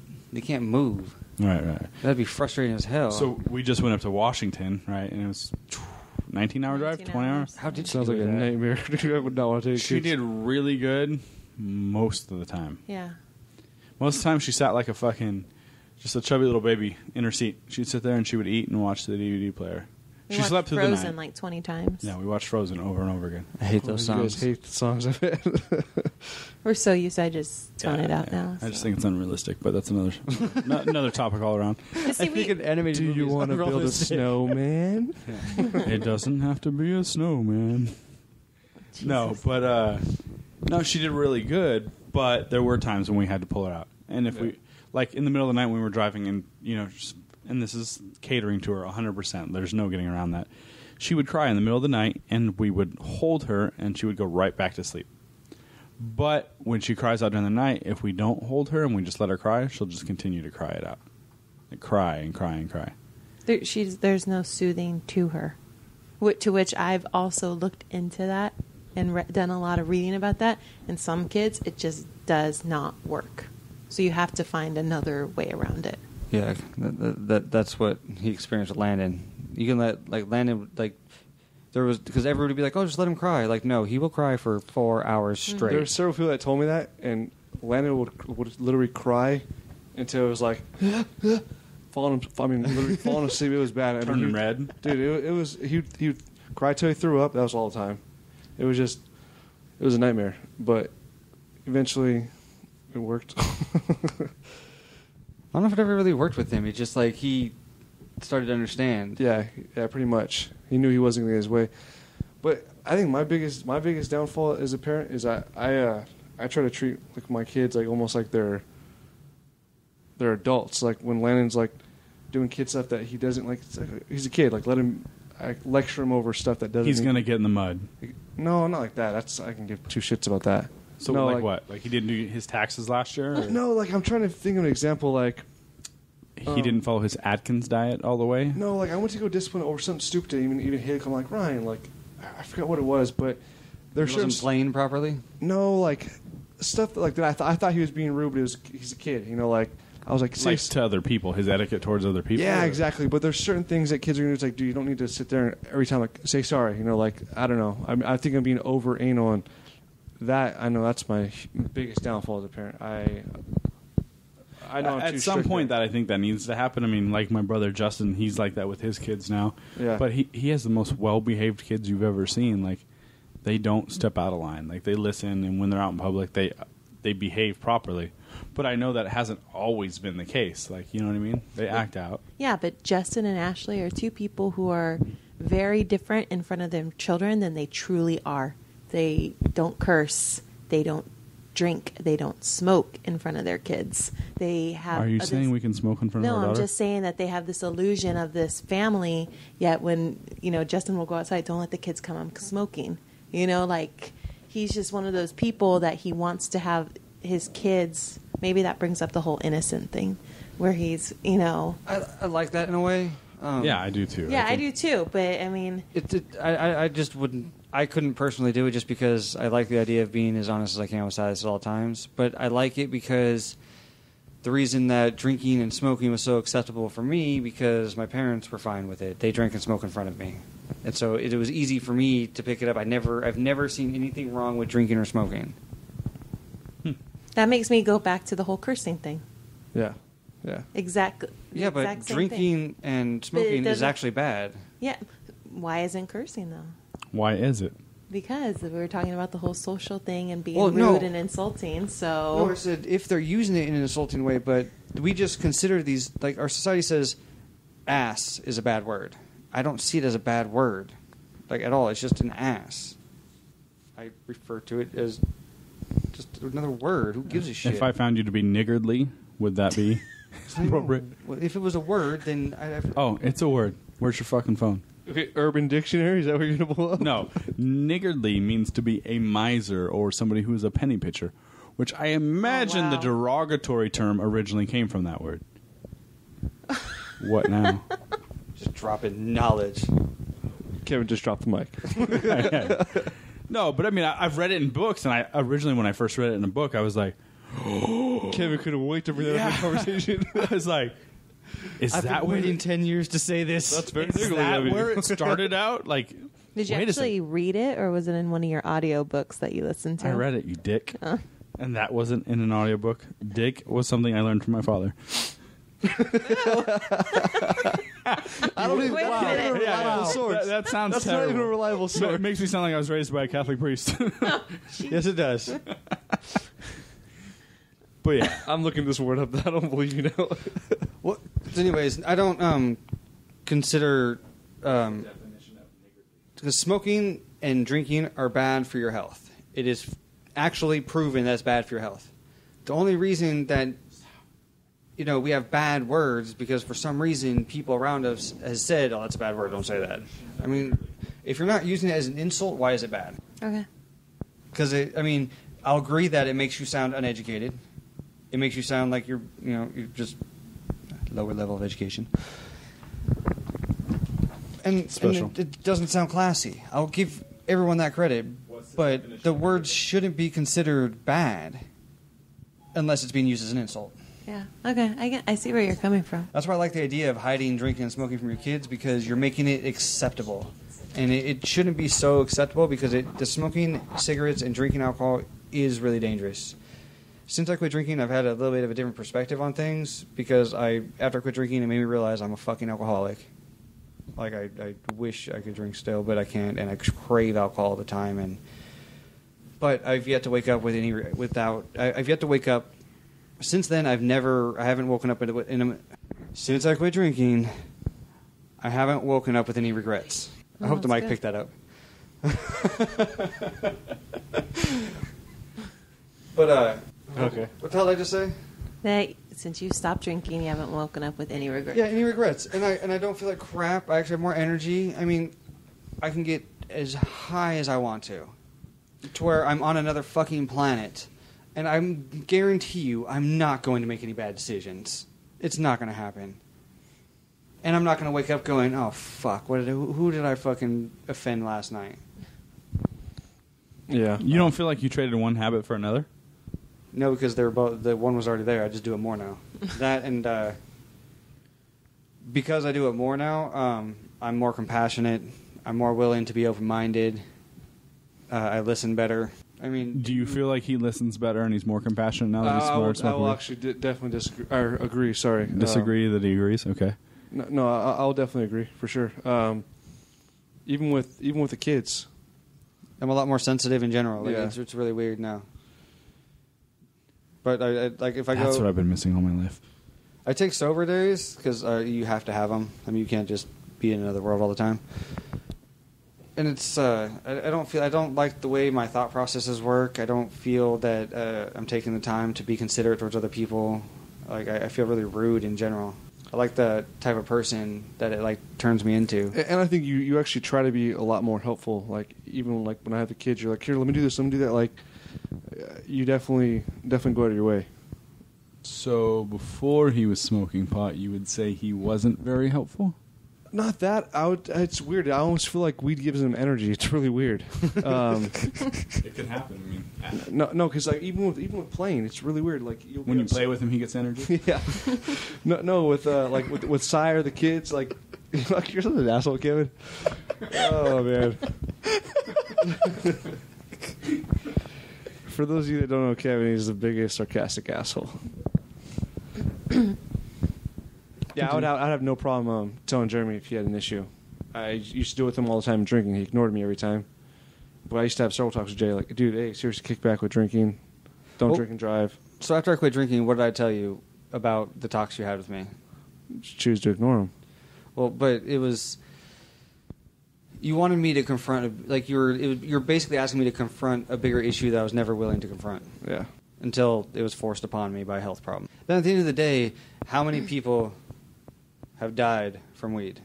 Not weed-related accidents. Just how many people have died from weed? I would have to Google that. But so you're saying you're perfectly okay with Silas smoking weed when he's 18?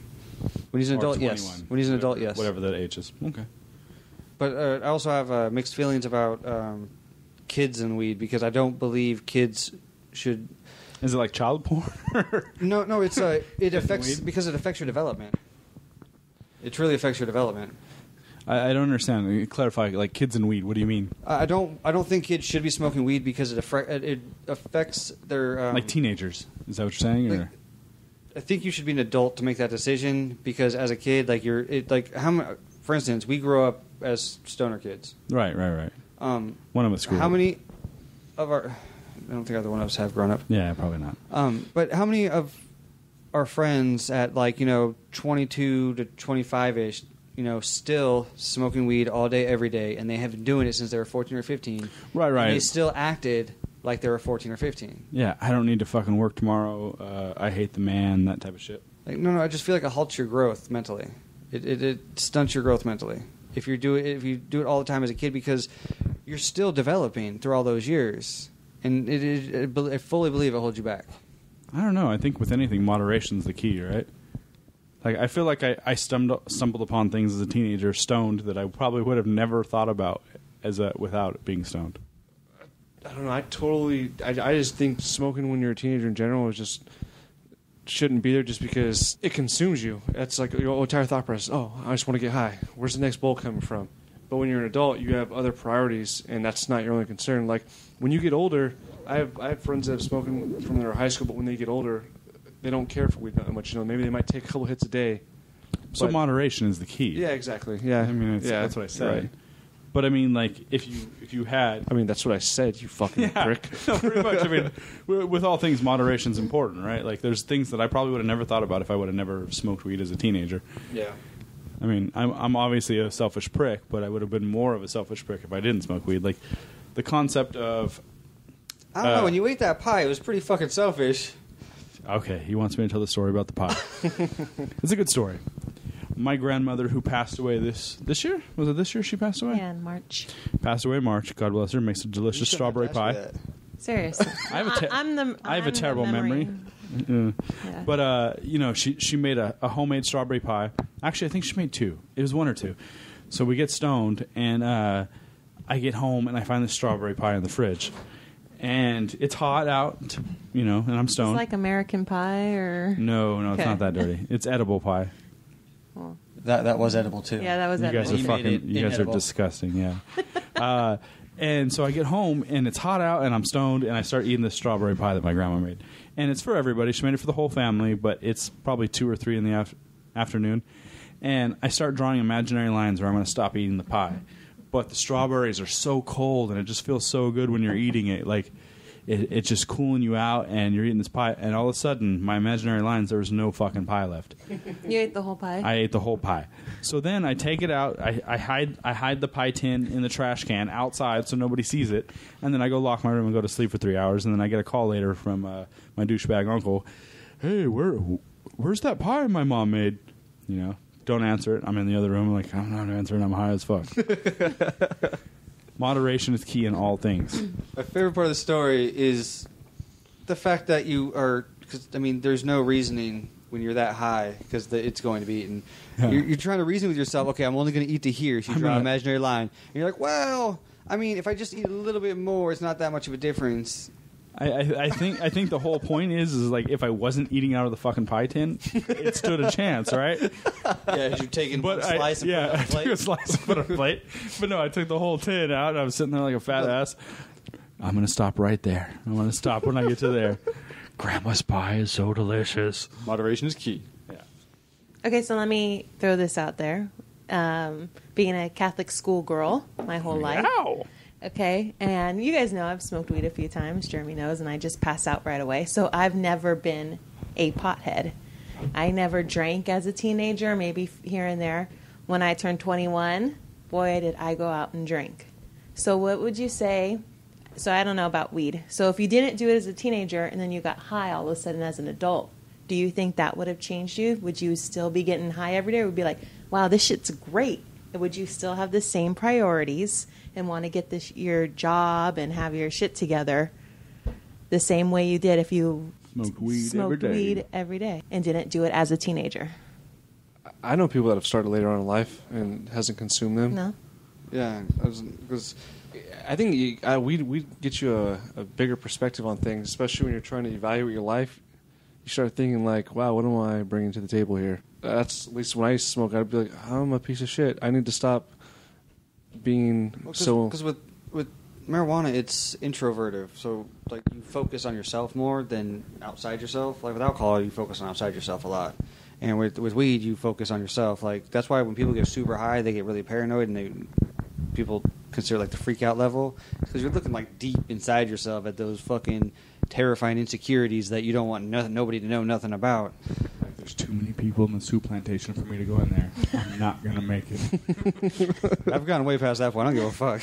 No, you know what I think it has a lot to do with, in my opinion, and I think it goes with, and I've thought this for a while, but it goes with drinking or smoking weed or whatever your vice is that you see people do this for so long, and like it's a taboo, right?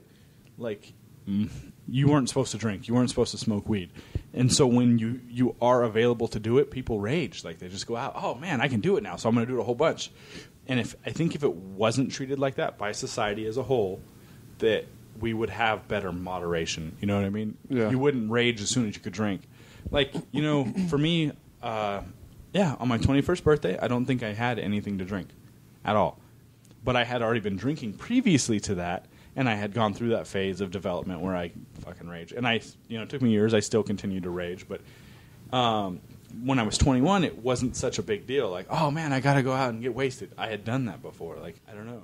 I like the idea of the European way of things, where like you are like pretty much taught how to drink. I mean, it's you can give like a teenager a glass of wine, and it's not the end of the world in a restaurant, right? Depending on what country you're in, like 16 is like the average drinking age, and I think 16 is the drinking age in Germany. But it doesn't matter; it's not really enforced. I mean, you can't go out and drink in a club or anything, but like a family sits down for dinner, like everybody gets a glass of wine. Yeah. You're 9 years old with a glass of wine, but you're also taught how to drink and taught what it's about and taught to respect it. Instead of our society where, binge drinking's advertised on TV.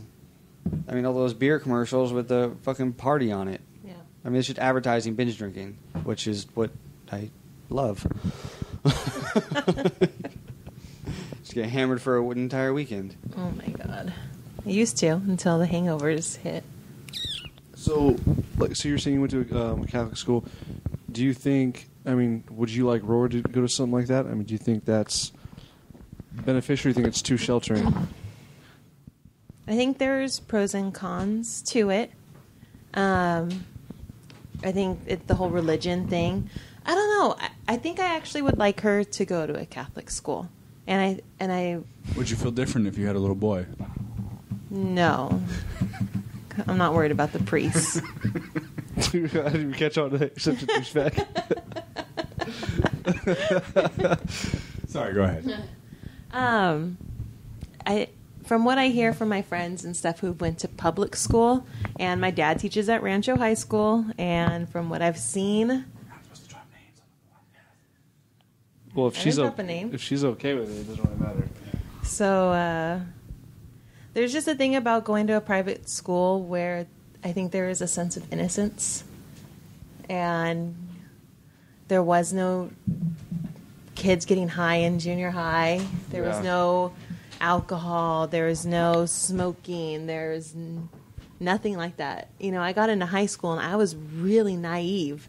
And maybe that was bad. Maybe I looked like a dork or something like that. But at least, you have that sense of innocence. I don't know. I have a girlfriend whose 11-year-old was giving blowjobs out around the corner from her school. And Wow. I Yeah, just... I totally agree with you. But do you think it? I really probably assume. Anyway, I don't know how to put this. I think it's probably more of a correlation of people who can afford to put their kid into private school that do this. Yeah. That don't have those types of home lives.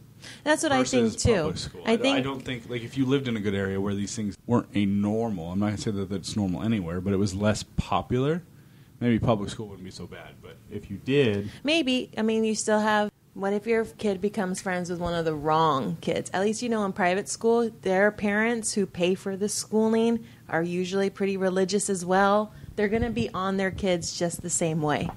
What if you get into this family, your kids are hanging out at this house and there's no adult supervision? You've got these kids who are influencing them. I know that's just that's a way of thinking that's very closed-minded.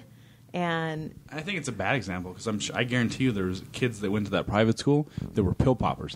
Their parents had a nice line of prescription drugs that they would take. I don't think anybody knew in that school. I don't know, dude. Sabrina went to a private Catholic school, and there was no kids like that. Like, No. literally, someone smoking weed, Sabrina thought it was the big. She was like, I'm not saying I think it was her I'm talking about senior prescription pills. yeah, anything. Sabrina was like, oh my God, like smoking weed or someone drinking was like the biggest thing to her. I was like, what? Like, this is so weird to me. Like, you started drinking Let's in go middle get school. high. Yeah. No, I think you introduced me to pills. No, You're the douchebag. That had to have been your ex-wife. No, it was when you got your fucking wisdom teeth pulled. We would I show don't up to know. graphics and you would hand me a pill. I don't think so. No. Probably not. Kevin doesn't want to be the douchebag right now. No, I mean, it very well could be. It's the same kind of high, right? It's a little bit better sometimes, depending on what you take. You had all those Vicodins because your shit got all infected. Yeah, that is true. I did have a lot of Vicodin for that. We had graphics together. But I don't even like that Vicodin. Like, I wouldn't take it now. I love Once you've that had shit. once you've had Adderall, there's no going back. Oh my God. We can't talk about that though. That was Kevin's bachelor party, and I don't want to know anything about it, so Let me fill you in. I'd rather not. We have video. Would you like to see the slideshow? Oh, God, no. Okay. Yeah, no, I see your point, Kev. For sure, there's probably a kid that's in a Catholic school that I don't know, but Sabrina, there was literally, I mean, she had no, No influences. That no were, influences at all. Yeah, but look, if you go to a Catholic school and the 8th grade class is going to be one 8th grade class. Okay, that's 30 You're to with 40 the same kids. kids. You're with the exact same kids. So if kindergarten there's and up. one bad kid, everybody knows who that one bad Yeah. kid is, and the families know, the parents know. You know, yeah, but still, at least it's more of a tight knit community, and you know who your kids are hanging out with. And Well, in today's society, isn't that really important with what kind of things go on with kidnappings or anything that happens, you know? I Wouldn't you think wanna there's know? a serious lax in parent involvement, though. I mean, I think about, like, you know, my parents would have let me go to anybody's house without questioning. Occasionally they'd call and ask to make sure I was there, but it wasn't an issue of whose house I was going to, you know? And that's just, it's part of how they used to do things. Like, if you're not involved in your kid's life, you're not going to notice these things. Yeah. I think you're talking about things where like times have changed now. Like things are different. It's not the same way as when we were kids. I wish it was. Well, I'm not going to say that it's not the same as when we were kids, but I think there's less of it. And, you know, we grew up from a generation that, I mean, I think it's worse now. What are you talking about? Yeah, it's worse. Yeah. Way worse. In middle Way school, worse. kids are doing so much more stuff. right, but okay, my parents were both very selfish. They always have been. That's how I've always seen them. They chose themselves over. You see that more commonplace now. But the issue still itself is that people are being selfish. You're not going to let Landon go to somebody's house who you've never met, right? No. Right? You're going to see the kid. You're going to know about his family before you let Landon go over there. Yeah. But if your kid's in a private school, you're going to know those parents from kindergarten through 8th grade, and it's the same 30 kids over and over again. But a lot of these kids are doing it at school, though. They're bringing alcohol to school. I mean, my sister is talking about one of our little cousins and what goes on at her middle school. I was like, mind blown. Yeah. We brought alcohol to school. Not in middle school. In middle school? No, not Not in in middle middle school. school, That's No. nuts. Like being in 7th grade and you're bringing bottles of vodka to school to share with your friends. We didn't even have vodka. I think we were drinking like Pucker and 7-Up Slurpees or something. Something lame. Well, there's one more thing I want to say. The one thing that what scares me about the private school, though, because like you said, it's the same 30 kids, same parents. You know, that in a way that scares me because I don't feel like they're being exposed to the real world. It's sheltered. Yeah, but do you want your 10-year-old exposed to the real world? Maybe when they go to high school. I want it to be filtered because I look. We always look at our little sister, and she's 19 years old. Is she 20 now? 19. And she scares the hell out of us sometimes because of how naive she is. She spent her entire life in private school until she went to college. And, like, she's so naive. I mean, you guys have met her? Yeah. I mean, yeah, she's very naive. I mean, She I went used to from be so kindergarten to senior year. Same with her. Yeah. Private school. But, I mean, I knew things, but I wasn't experienced in anything. But it scares me because there's a lot of things that, like, you know, because, I mean, if you're... Today's world is really hard to be involved in your kid's life because both parents have to work. Like, we don't have a fucking choice. Like, if we Yeah. want to live, Right. both parents have to fucking work. I would love to be able to make enough money so that I could have, you know, I'd love for Rhiannon to make enough money. So I'd be such a good full-time dad. Rory would totally never be on a schedule then. So. Just saying. Well, Kevin doesn't know what the hell a schedule is. Yeah, I know. We'd have our own schedule. Daddy and Rory's schedule. Yeah. Naps whenever you feel like it. So you just nap all day. Yeah.